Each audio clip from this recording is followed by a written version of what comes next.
우리는 지난 몇 주에 겹쳐서 은혜에 관해서 말씀을 나눴습니다. 특별히 세 가지 은혜였습니다. 구원하시는 은혜, 그리고 끝까지 붙들어 주시는 은혜, 그리고 또한 치유하시는 은혜를 상고했습니다. 오늘은 용서와 함께하는 은혜, 용서와 은혜, 다시 말하면 용서를 받을 뿐만 아니라 용서를 베푸는 그 은혜를 생각해 보고자 합니다. 성경은 하나님께서 우리가 다만 어떤 은혜를 받은 것으로 의도하지 않는다고 말씀합니다. 그 받은 은혜를 나누기를 원하십니다. 만약 하나님께서 여러분을 축복하셨다면 하나님은 여러분에게 그 축복을 나누시기를 또한 원하십니다. 만약 하나님께서 여러분을 돌보아 주셨다면 여러분도 다른 사람을 돌보아 주시기를 원하십니다. 만약 하나님께서 여러분을 용서해 주셨다면 여러분도 다른 사람을 용서해 주시기를 원하시는 것입니다. 예수님은 마태복음 10장 18절 오늘 읽었던 이 후반절 말씀에서 이렇게 말씀하고 있습니다. 너희가 거저 받았으니 거저 주어라. 그래서 오늘 특별히 용서에 대해서 함께 나누고자 합니다. 여러분 용서 받았을 때 용서의 대가를 치르기 위해서 돈을 지불했습니까? 특별히 무슨 노력을 봉사를 했습니까? 여러분이 그냥 하나님 앞에 회개하면, 진심으로 회개하면 하나님께서 용서해 주신 거죠. 거저 용서하신 것입니다. 그래서 우리가 이 은혜를 나누고자 할 때, 하나님의 은혜를 나누고자 할 때 용서라는 것을 결부시켜서 우리가 생각해야 되는 네 가지 중요한 이유가 있다고 생각이 됩니다.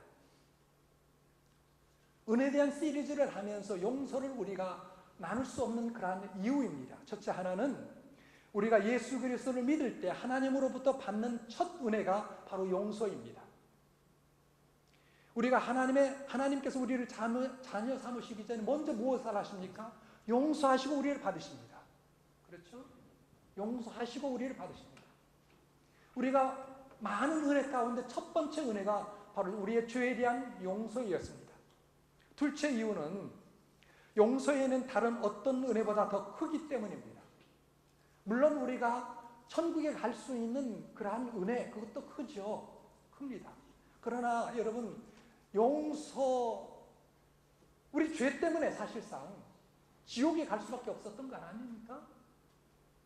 그 얼마나 큰 죄가 우리가 살아오면서 지었습니까? 하나님을 반항하고 거역하고 하나님이 없다라고 무시하고요. 그리고 또한 우리 주변의 사람들은 얼마나 우리가 못되게 굴면서 살았습니까? 그런 모든 죄들을 하나님께서 다 용서해 주셨다는 것. 이것은 정말 우리가 가진 모든 것을 드린다 할지라도 사실상 용서가 불가능한 것입니다. 주께서 여자를 보고 음욕을 품으냐 간음했다고 했고 형제를 미워하는 자마다 살인했다고 했는데 여러분, 간음죄, 산음죄 이것이 한두 번 우리가 지었습니까? 살아오면서 엄청나게 셀 수 없는 죄들을 지었는데 이 죄들을 우리가 어떻게 다 처리할 수 있습니까? 하나님께서 거저 용서하셨는데, 그렇다고 보면 용서가 이 받은 용서의 은혜가 너무나 크다라는 것이죠. 셋째 이유는 용서의 은혜는 우리가 이 세상을 마치는 순간까지 계속 필요한 은혜이기 때문입니다.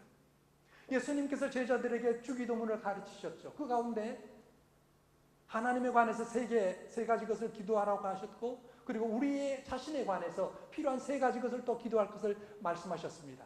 몇 달 전에 주기도문을 공부하면서 우리가 들었던 이야기입니다. 첫 번째, 우리를 위해 기도할 것을 말씀하시면서 뭘 이야기합니까? 일용할 양식을 구하라. 일용할 양식을 위해서 기도하라. 말씀하셨습니다. 두 번째가 뭐였습니까? 너희가 용서 받은 것 같이 너희도 용서하라. 바로 이것을 구하도록 하셨습니다. 여러분, 매일마다 먹을 양식이 필요한 것처럼 용서의 은혜도 매일 필요한 삶의 요소다라는 것이죠. 넷째는 받았던 은혜가 헛되지 않기 위해서 우리가 용서해야 된다는 거예요. 여러분, 용서 받으셨습니까? 그 용서가 헛되지 않기 위해서 용서할 수 있어야 된다는 것이죠. 고린도후서 6장 2절 말씀, 은혜를 헛되이 받지 말라라고 우리에게 말씀하십니다. 여러분, 은혜라는 속성을 못 같으면 헛되이 받을 수 있다라는 사실이죠. 왜? 그 말씀이 바로 그것을 의미하기 때문에. 너희는 은혜를 헛되이 받지 몰라. 그 말은 뭡니까? 하나의 워닝이죠. 경고죠. 우리가 하나님 은혜를 받아놓고도 그 은혜가 안 될 수 있다라는 거예요. 특히 어떤 일을 할 때요? 마땅히 용서해야 될 사람이 있음에도 불구하고 용서하지 않을 때에 하나님께서 우리에게 용서의 은혜, 그리고 기타 다른 여러 가지 은혜들을 부어주시기 원하지만 그 은혜가 우리에게 은혜로 남아있지 못할 가능성이 있다라는 말씀입니다.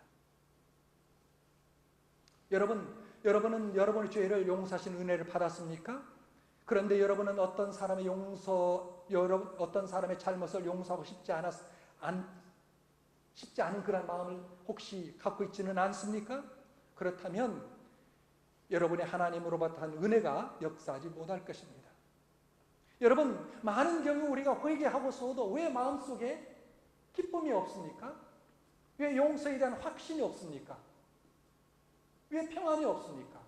왜 자유함도 없습니까? 어떤 면에서 보면 다른 사람을 진정으로 용서하지 못했기 때문일 수도 있습니다. 아니, 그럴 가능성이 너무나 많습니다. 물론 용서한다고 하면서, 용서했다고, 용서해 주옵소서 그렇게 기도했다고, 그렇게 한다고 하면서 실제로 용서하지 못하고 있기 때문에 내 마음속의 평안도, 기쁨도, 자유함도 없을 것이다라는 말씀입니다. 그래서 우리는 매일마다 용서의 은혜를 받고 살아야 하는데, 하나님의 은혜를 받은 자로서 이제 우리도 다른 사람에게 용서를 베풀 줄 아는 사람이 되어야 된다라는 그런 말씀입니다. 자, 그렇다면 정말로 용서란 무엇인가? 아는 것 같지만 여러분, 용서에 대해서 많은 사람들이 잘못된 개념, 그리고 잘못된 그러한 이해를 갖고 있습니다. 오해, 미스컨셉션이 많습니다. 미스언더스탠딩이 적지 않게 많습니다. 먼저 용서에 관한 4가지 진술을 보시고 이 진술이 맞는 것인지 틀린 것인지를 여러분 스스로 한번 점검해 보시기를 바랍니다. 여기 4가지 질문이 있습니다. 한번 띄워보시죠. 예. 먼저 2가지. 용서에 대한 4가지 질문. 첫째, 잘못한 사람의 용서를 구하기 전에는 용서해서는 안 된다. 맞다, 틀리다? 자, 여러분, 맞다라고 생각하면 오른손, 틀리다고 생각하면 왼손 한번 들어보십시오. 맞다라고 하면 오른손, 틀리다고 하면 왼손. 자, 맞아요? 틀려요? 왜 안 들어요? 이것도 저것도 안 해요? 주관없는 사람이에요? 오케이. 자, 2번째. 여기 일일이 있는데 이건 좀 잘못된 거죠. 자, 2번째. 용서한다는 것은 잘못된 행동을 축소하며 그리고 고통의 원인을 최소화하는 것을 포함한다. 예를 들면 좀 말이 좀 힘들죠. 그래서 제가 예를 들었습니다. 잘못한 사람에게, 피의자에게 이렇게 이야기합니다. 잘못을 저지른 사람에게 당신이 한 잘못은 크게 문제될 것 없어요. 걱정하지 마세요. 실제로 큰 일인데 이렇게 해서 적당히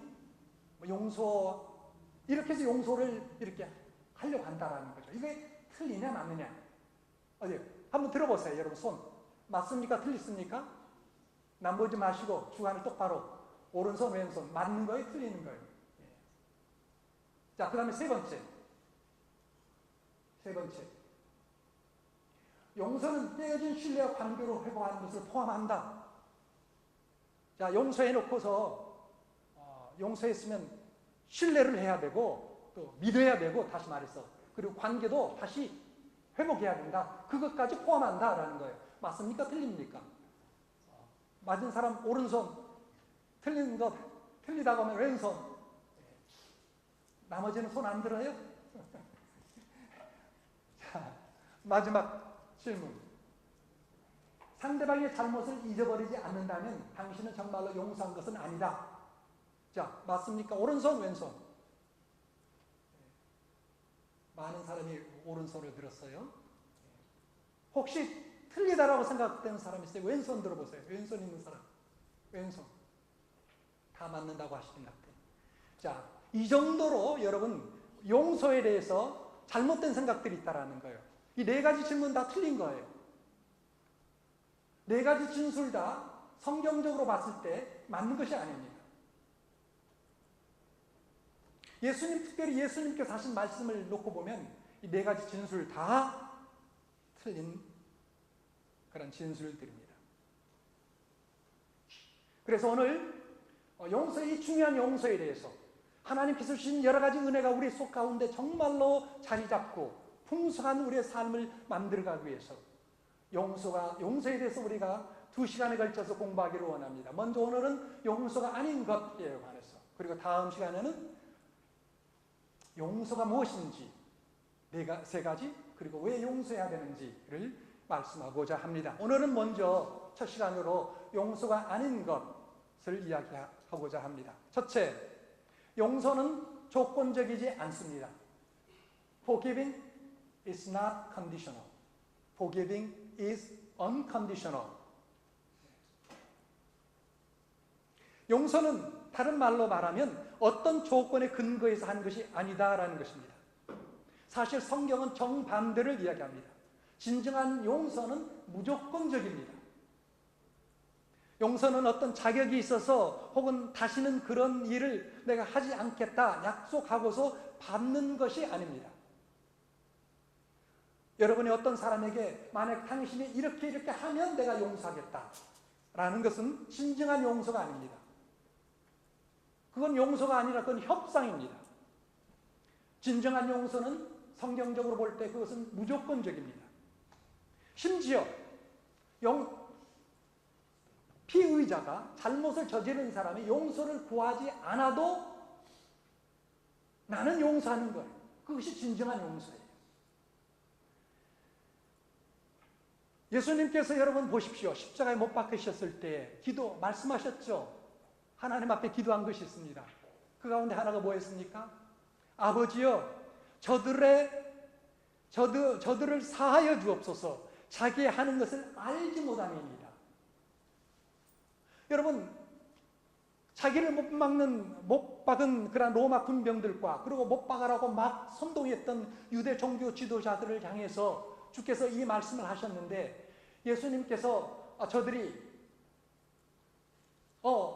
우리가 잘못했으니까 용서해달라라고 했을 때 예수님이 그거 듣고서 아버지께 그렇게 기도했습니까? 그거 아닙니다. 예수님을 못 봤던 로마 군병들이나 또 예수님을 못 박다고 선동했던 종교 지도자들이 아무런 회개도 하지 않았을 때에도 주님은 뭘 말씀하셨습니까? 아버지여, 저들이 하는 짓을 알지 못하나이다. 용서하옵소서. 주님은 무조건적인 용서를 말씀하신 거예요. 상대방이 잘못을 저지른 사람이 요청하지 않아도 우리가 해야 된다는 것이죠. 그게 진정한 성경적 용서입니다. 자, 두 번째. 용서란 잘못한 사건의 중대성을 극소화 혹은 최소화하는 것이 아닙니다. 다시 말해서 용서는 이렇게 말하는 게 아니에요. 아까도 잠시 보았지만, 당신 한 것 별것 아니야. 괜찮아. 걱정하지 마. 아무렇지도 않아. 그런데 만약 여러분 용서를 해야 될 문제에 어떤 일이 일어났다면 별것 아닌 것이 아니죠. 그 일은 분명히 여러분에게 상처와 혹은 고통을 주었을 것입니다. 그럼에도 불구하고 용서한다는 뜻에서 잘못한 일을 최소화시켜서 말하거나 그런 입장을 취하는 것은 용서가 아니다라는 거예요. 진정한 용서는 어떤 일로 상처 혹은 고통을 당했다면 솔직하게, 맞아요, 나는 상처받았어요. 나는 그 일로 고통을 겪었습니다. 그러나 사랑하는 형제요 혹은 사랑하는 자매요, 나는 그 일로 말미암아 당신을 미워하지 않습니다. 나는 그 일로 말미암아 내 마음에 쓴뿌리를 갖고 있지 않습니다. 라고 말하는 거예요. 2주 전, 아마 2주 혹은 3주 전에 신문 기상에 아주 정말 엄청난 비극적인 그런 사건이 기사화되어 있었습니다. 어떤 사람이 보험금을 타내기 위해서 아버지와 여동생을 살해했습니다. 그리고 어머니와 아내까지 죽이려고 했는데 탈로가 나서 그만 잡히고 말았습니다. 여러분, 그런 사람에게 어떤 사람이 가서 예를 들어서 살아있는 죽음을 모면한 어머니나 혹은 그의 부인이 가서 애야 별것 아니야, 뭐 그게 크게 그렇게 잘못된 건 아니야, 용서한답시고 그렇게 말한다면 여러분, 그게 용서입니까? 아니다라는 것이죠. 아내가 그에게 가서 여보 뭐 왜 그렇게 큰일 이렇게 잘못 저질렀어? 그냥 괜찮아, 잊어버려. 아니다라는 것이죠. 용서란 상처가 있을 때 없다고 말하거나 혹은 큰 문제인데 큰 문제가 아니라고 말하는 것은 용서가 아니다라는 것입니다. 여기서 우리는 하나의 그 중요한 것을 우리가 염두에 두고 고찰할 필요가 있습니다. 뭐냐면 고의적 잘못과 비고의적 잘못을 우리가 구분할 수 있어야 됩니다. 영어로 말할 것 같으면 WRONG, wrong, 잘못. 그리고 또 하나는 wound, WOUND. wrong, 잘못은 고의적 잘못을 뜻하는 것이요, wound라는 것은 비고의적 잘못을 뜻하는 말인데요. 여러분, 우리는 항상 사람들로부터 우연치 않게 마음에 상한 일을 겪을 때가 있습니다. 마음이 상할 때가 있습니다. 우연치 않게, accidentally, 다른 사람에 의해서. 다른 사람이 의도한 것은 아니지만 여러분, 여러분의 마음을 상하게 하는 말을 그 어떤 다른 사람이 합니까? 안 합니까? 여러분의 배우자나 여러분의 가족이나 혹은 직장에서 친구, 사회에서 만나는 사람들이 그들은 의도하지 않았지만 여러분들의 마음을 상하게 하는 말을 합니까? 안 합니까? 합니다. 당연히. 그들이 의도적인 안 했지만 여러분의 마음을 상하게 하는 행동을 합니까? 안 합니까? 합니다. 당연히, 분명히 합니다. 그런 말과 행동은 용서가 필요합니까? 필요합니까? 필요하지 않습니까? 의도하지 않고서 어떤 말로 상처를 주었어요. 의도하지 않고서 행동으로 상처를 주었어요. 그러면 그게 용서의 문제가 되는 겁니까? 안 되는 겁니까? 용서에 관한 문제가 아니다라는 거예요. 그건 뭐냐? 그렇다면 그것은 용서의 문제거리가 아니라 용납의 문제라는 거예요. 용납. 그래서 성경에 보면 뭐라고 합니까? 너희들 그리스도 안에서 서로 받으라. 너희는 그리스도 안에서 서로 용납하라고 이야기합니다. 왜? 의도하지 않는 잘못이기 때문에 그러한 일로 가지고 용서의 대상으로 삼지 말라라는 것이죠. 여러분, 우리는 타락한 세상에 살고 있기 때문에, 그리고 불완전한 환경 속에 살고 있기 때문에 사람들이 비의도적으로 나의 마음을 상하게 한다는 것을 우리는 인정하고, 또 그런 경우에서 우리는 용납하는 마음이 있어야 됩니다. 넓은 마음이 있어야 돼요. 상대방이 의도하지 않게 어떤 말로나 행동으로 내 마음을, 내 비율을 거스르게 하고 내 마음을 상하게 하는 일이 있다 할지라도 우리는 그걸 가지고 크게 문제 삼아서는 안 되는 거예요. 용납해야 돼요. 넓은 마음으로. 받아줘야 돼요. 기다려줘야 돼요. 그게 성도의 바른 자세다라는 것이죠. 여러분, 우리가 어떻게 다 똑같겠습니까? 어떻게 다 내 마음같이 다른 사람 똑같이 그렇게 되도록 요구할 수가 있겠습니까? 받아야 되는 문제죠. 용납해야 되는 문제죠.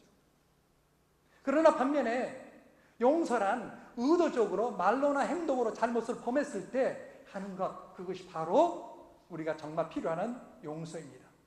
이런 경우 용서한다는 뜻으로서, 그래서 어떤 피의자에게 당신이 행한 것은 별 문제가 아닙니다, 걱정하지 마십시오, 뭐 이렇게 말하는 것은 그것은 진정한 용서가 아니라 그것은 문제를 회피하는 것이요, 축소시키는 것, 극소화하는 것, 진정한 용서가 아니다라는 것이죠. 자, 세 번째, 용서가 아닌 것, 그것은 뭐냐면 변화가 없는데도 관계를 재개하는 것. 다시 말해서 용서와 관계 회복, 신뢰 회복과는 별개의 문제다. 아까 우리 세 번째 그 질문이 있었죠. 용서는 깨어진 신뢰와 관계로 회복하는 것을 포함한다? 포함합니까? 아니다라는 거예요. 용서는 깨어진 관계와 신뢰를 회복하는 것까지는 포함하지 않아요. 우리는 종종 용서가 화해와, 용서라는 것이 화해, reconciliation, 영어로 하면 화해와 같은 것으로 생각을 합니다. 그러나 용서와 화해는 서로 별개의 것들입니다. 용서는 반드시 깨어진 관계로 회복하는 것을 의미하는 것이 아니에요. 왜 그렇습니까? 왜 그렇습니까? 왜 그러냐면 용서는 즉각적이에요. 그러나 관계 회복은 즉각적이지 않습니다. 시간이 걸리는 문제예요. 용서는 즉각적이지만 신뢰는 즉각적으로 이루어지는 것이 아닙니다. 시간이 걸립니다. 그래서 상대방을 용서하는 것과 그를 신뢰하는 것 사이에는 중요한 차이점이 있어요. 여러분, 그래서 화해를 위해서는, 다시 말해서는 관계가 다시 회복되고 깨어진 관계가, 그리고 부서진 신뢰가 회복되기 위해서는 용서보다도 더 필요한 것이 있어야 되는 것입니다.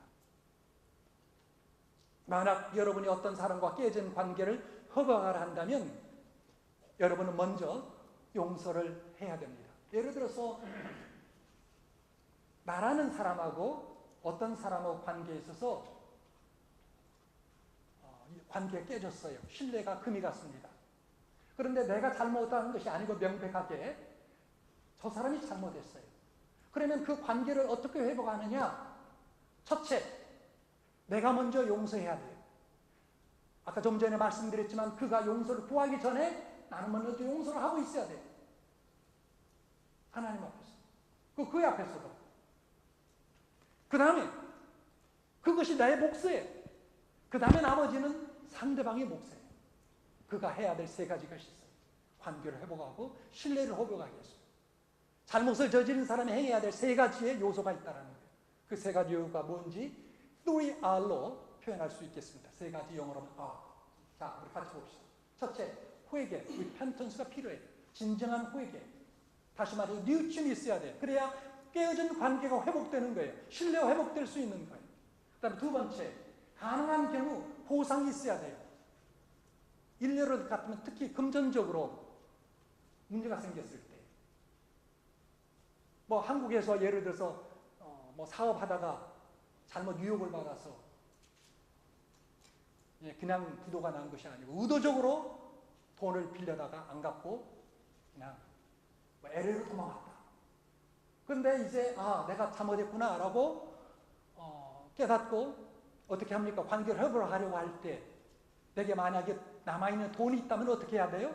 당연히 갚아야 된다는 것이죠. 안 갚아서 야 우리 관계 회복하자, 신뢰 회복하자, 이건 말이 안 된다는 것이죠. 필요한 경우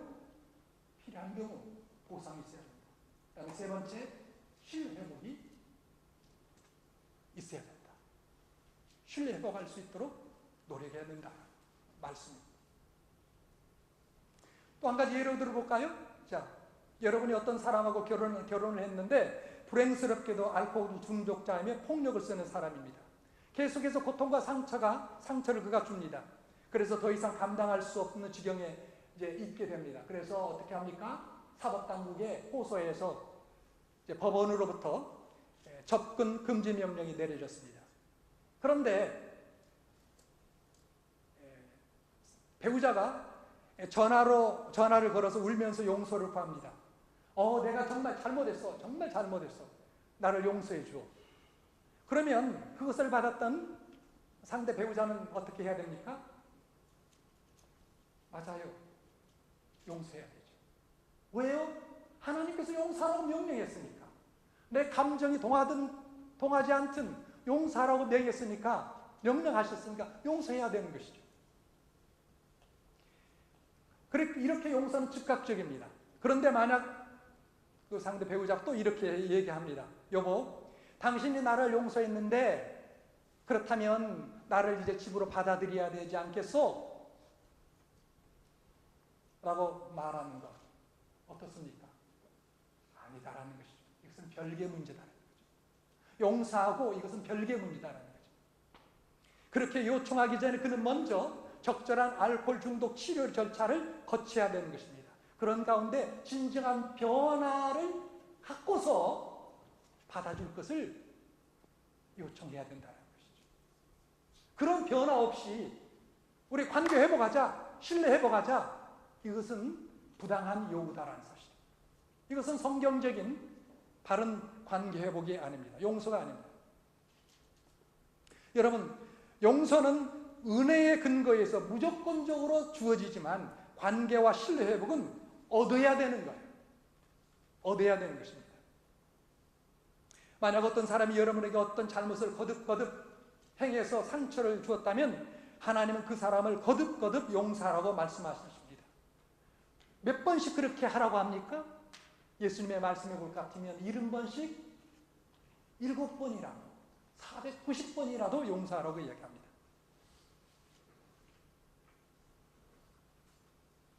다시 한번 반복합니다. 세 번째, 용서가 아닌 것. 용서는 변화 없이 관계를 개선하는 것은 아니다라는 것을 우리가 알아야 될 것입니다. 마지막 이제 또 하나 중요한 것, 네 번째. 아까 질문이 있었죠? 상대방의 잘못을 잊어버리지 않는다면 당신은 정말로 용서하는 것은 아니다. 맞습니까? 틀립니까? 틀리다고 했죠. 왜 틀리는지 이야기해 봅시다. 사실 이 문제, 용서의 문제를 놓고서 가장 우리가 힘들어하는 것 중에 하나가 바로 용서해 놓고서 잊어보지 못하는 우리 자신을 보고 괴로워하는 것입니다. 가장 힘든 문제죠. 왜냐하면 우리는 용서했으면 당연히 잊어야 될 것이 아닌가라고 그렇게 생각하기 때문입니다. 우리가 흔히들 하는 말 있잖아요. Forgive and forget. 용서하면 잊어라. 너무나 익숙한 그런 말이죠. 매우 고상한 말처럼 들립니다. 그러나 사실 여기에 우리 인간이 갖는 한 가지 문제가 있습니다. 그것은 뭐냐면 아무도 쉽게 잊지 못한다는 사실. 더욱더 큰 고통일수록 잊어버리는 것이 더 쉽지 않다라는 것입니다. 우리의 뇌 구조가 그렇게 되어 있기 때문에 하나님께서 그렇게 만들었어요, 사실. 어떤 일을 잊을 수 없는 아마 유일한 방법은, 어떤 일을 우리가 잊을 수 있는 유일한 방법은, 여러분 잘 들어보십시오. 이것은 뭐냐면 어떤 다른 것으로 replacing 하는 것입니다. 대체하는 것입니다. 과학자들이 하면 우리의 뇌 속에는 수억만 개의 기억의 파일들을 저장하는 거대한 창고가 같다고 이야기합니다. 그래서 사건이 중요한 것일수록 기억이 더 강하게 남아 있습니다. 물론 어떤 순간 우리의 기억을 막을 수는 있어요. 예를 들 같으면 어떤 충격, 다시 말하면 어떤 정신적 외상, 영어로 하면 트라우마라고 하죠.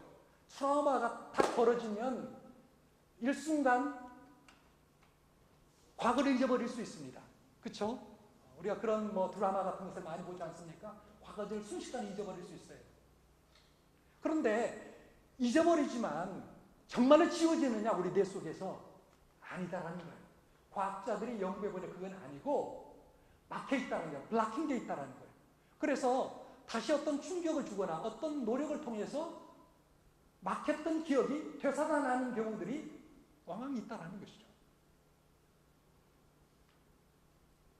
지울 수는 없다는 거예요. 막을 수는 있습니다.